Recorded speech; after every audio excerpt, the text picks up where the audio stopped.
Həcc ziyarətinə gedən insanları deməli imamlarımız bölür 3 hissəyə. Və o 3 hissəyə bölünən insanlar da hərəsində 3 sifət tələb olunur. Yəni həccə gedənlər 3 sinifdir və hər sinifində gərək 3 sifəti olmalıdır, 3 xisləti olmalıdır. Deməli, bizim mötəbər fiqh kitablarımızdan biridir. Mədarikul Əhkam fi Şərh Şərai'l İslam Seyyid Muhammed el-Amili 7-ci cüzdə səhifə 13-də. Deməli, buyurur. Ər-Rabi' əşər 14-cü hədis Maravahul Kuleyniyyu fis-Sahih. Şeyxil Kuleyni rəhmətullahi aleyh Səhih-i Sənəd hədisdə imamdan bu kəlməni nəql edir. Ən Hişam ibn-i Həkəm, ən Əbi Abdullah əleyhissalam. Deməli, Hişam ibn-i Həkəm İmam Cəfər Sadiq əleyhissalamdan səhih yolla hədis nəql edir. Buyurur. Qalə, imamımız buyurdu.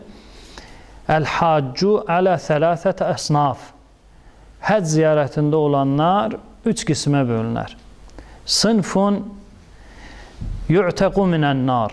Bir qism insanlar, həcc ziyarətində olanlar var ki, Allah Taala onları cəhənnəm odundan azad eləyər.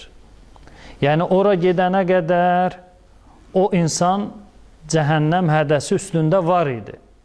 Amma həcc ziyarətində oldu kəlməsindədir ən elə bir diqqət olunası məsələ.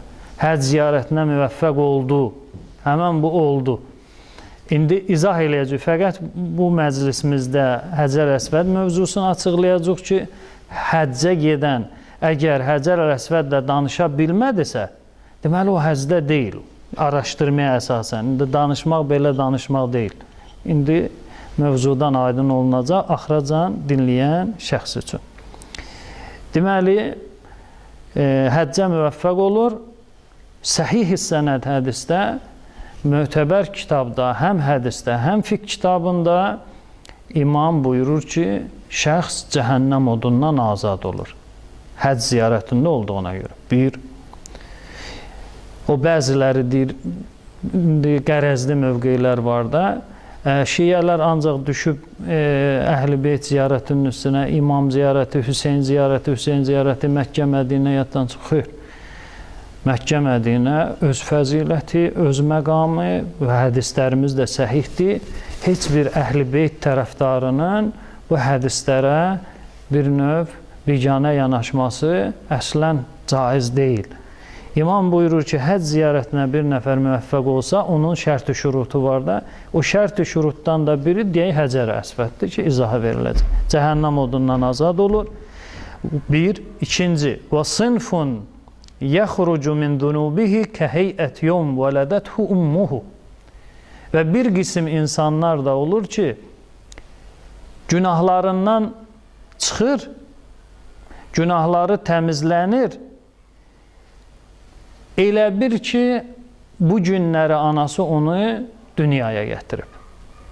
Yəni, necə insan anadan dünyaya gələndə saf, nur parçası olur, həcc ziyarətinə müvəffəq olan insanda Səhih-i Sənəd hədisdə İmam Cəfər Sadiq əleyhissalam buyurur ki, günahlarından təmizlənir. Yəni, həcc ziyarəti səbəb olur ki, insanın bütün günahlarının olsun, təmizlənsin.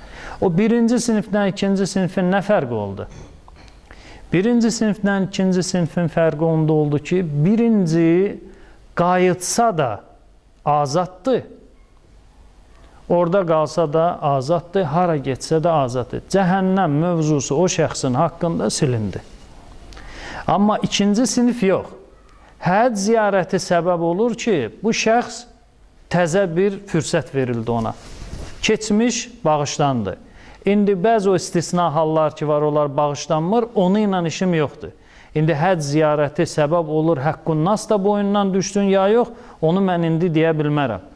O çox güclü araşdırma tələb eləyir, böyük üləmalarla məsləhətləşənlər tələb eləyir ki, ona geniş vaxt lazımdır. Onunla işim yoxdur, hədisin zahiri ilə gedək.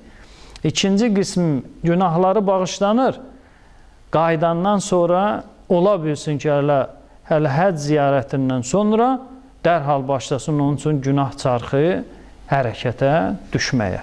Amma birinci qism üçün o hansı əməlin sahibi olsun, həccə necə getsin ki, onun üçün bir növ cəhənnəm oduna həmən şəxs haram olsun. Xülasə. Və üçüncü qism o sınfun yuhfazu fi əhlihi və məlihi.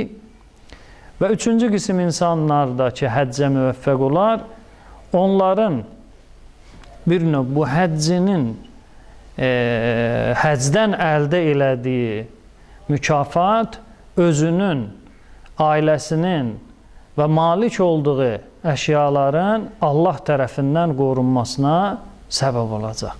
Yəni Allah şəxsin özünü, ailəsini və malik olduğu əşyaları xüsusi nəzərə alaraq qoruyacaq. Niyə? Çünki bu insan həcc ziyarətində olub.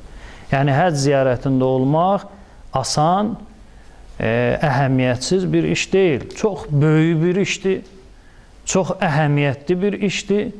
Hətta üsul-i dinimizin biri hesab olunur hədislərdə. İstər əhl-i sünnə hədisləri olsun, istər əhl-i beyt imamlarından bizə yetişən hədislərdə. Düzdür, onlarda Bunyəl-İslam hədisində İslam 5 şey üzərində qurulub da əhl-i beyt vilayətini onlar qeyd eləməzlər.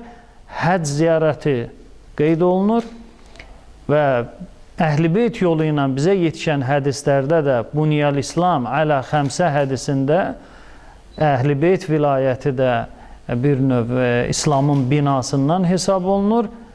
Orada da həcc ziyarəti bir növ İslamın binası kimi, təməl dirəyi kimi hesab olunur. Yəni ki, ittifaq olunmuş bir məsələdir ki, İslamın 5 dirəyi varsa, bütün məzhəblərdə, bütün kitablarda o dirəkdən də biri həccdir.